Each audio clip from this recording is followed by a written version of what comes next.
Notre activité principale, donc, c'est l'élevage de porcs, un élevage de 600 truies pour produire des animaux pour la consommation. Les défis auxquels nous sommes soumis aujourd'hui, on a l'enjeu du changement climatique, donc décarbonation de nos outils. On a un autre enjeu qui est pour notre secteur d'activité, la baisse de consommation de viande.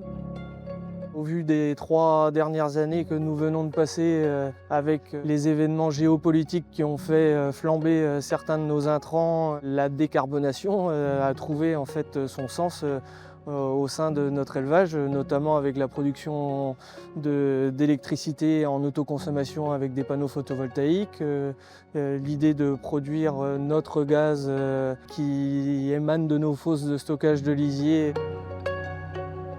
Aujourd'hui, on sait qu'on a une baisse de consommation de viande au niveau français, au niveau européen aussi. Dans les années à venir, ça sera un enjeu, un défi à relever pour notre métier et donc de sans doute continuer à monter en gamme au niveau du produit final que l'on peut proposer aux consommateurs.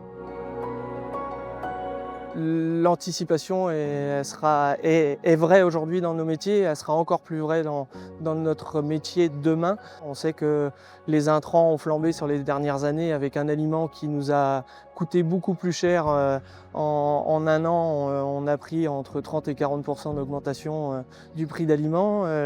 C'est sûr que le modèle d'élevage que nous avions avant avec très peu d'autonomie alimentaire est sans doute un modèle d'élevage qui sera de moins en moins viable dans les années à venir.